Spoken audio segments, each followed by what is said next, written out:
friends, Kim from Stamping Imperfection. Thank you so much for joining me today. I am playing with this sweet little stencil from the Hedgehog Hollow, and I thought I might play with that sentiment set, but in the end I'm not going to use that sentiment set. I'm just going to do something with this stencil. So I decided that I would do an experiment because I really want to do a couple different colors on this stencil, and I also want to ink blend a background around the stencil.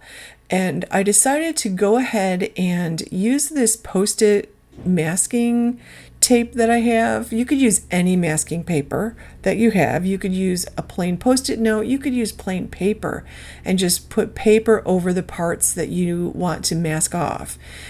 I just want to cover all the parts that I don't want colored with black ink. So I'm covering the top line on the hat, which is the top part of the little pile of snow on the hat. I'm going to cover those snow flakes there on the outer edge. I want those to be white in the end, and then I'll cover the carrot nose, and I will cover parts of the scarf because I decided that I either want to do red, green, or blue on the scarf. So I went ahead and I'm just like trimming it down and fitting the pieces on so that the eyes, the mouth, the sides of the face, the wide parts of the scarf, and the hat all still show. Because when I do this, I'm going to ink blend in black first, then I will cover all the parts that I ink blended in black and color in the rest of the stuff in the colors that I want to use. Because I definitely know that I want that nose to be orange, and I know I'm probably going to use either red, blue, or green on the scarf. So I'm just covering it all up. And again, I could just be using post-it notes or plain paper. Sometimes I just use plain paper and just hold it very carefully in place while I work. I really like this post-it paper because it's not very expensive, and I don't feel guilty using a bunch of it. So I'm using my Color Hive Eclipse black ink because it blends so beautifully. And this is truly one of my very favorite black inks. I love it for coloring with Copics. And the problem is I want to ink blend a blue background because I've really been hooked to stormy sky backgrounds lately. So I really want to do that. And I've got a little smudge there. It's not going to matter. I cleaned off my stencil, and then I moved the post-it pieces to cover all the black bits. So I've got just the nose showing and the parts of the scarf that I want to make a different color. So I pulled out Carved Pumpkin and Blueprint Sketch, and I'm going to do a nice bright blue for the other parts of the scarf. And it doesn't take very long at all to mask something off, and it allows you to do so many different things with stencils and with stamps and creating scenes and all kinds of stuff. So masking is actually just a really useful technique. So I got that all done, and I pulled all the post-it pieces off, and now I'm using my clear embossing ink pad. And you'll notice I pulled out my old clear embossing ink pad because I totally destroyed the foam on my Color Hive ink. I just ordered a new one today because I really love that clear embossing pad.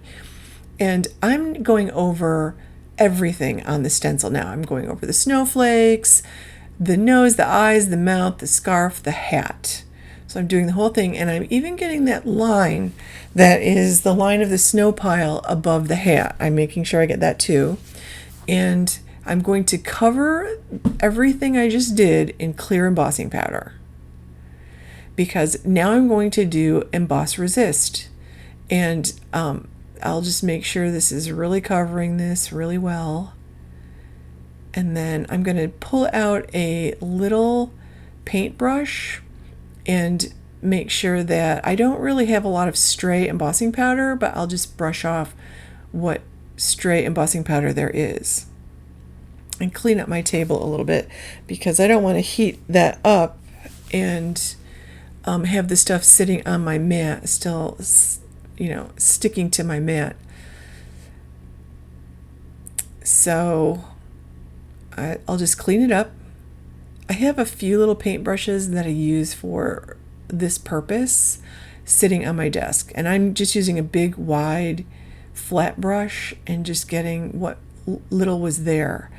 And I'm going to go ahead and heat set this, and it'll get really shiny because there's clear embossing powder. So I took out the Stormy Sky and decided to just ink blend. This is a Distress Oxide. So I just ink blended this onto the back, and I'm just trying to get a nice smooth finish all around.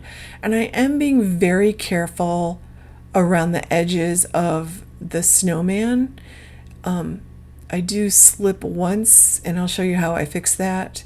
But the clear embossing allows me to pretty much not be too fussy about doing this. Like, I can go right over the stuff that has clear embossing, like the tip of his nose and the snowflakes. And I do use a microfiber cloth to buff up the ink off the embossed bits. And it's so cute. I love the shiny detail. And I took some of that blueprint sketch and just wanted to fill in the band on the hat, but then I got a little bit on the outside. So I'm just using my Tombow sanded eraser, and you can see a little bit underneath the hat on his face.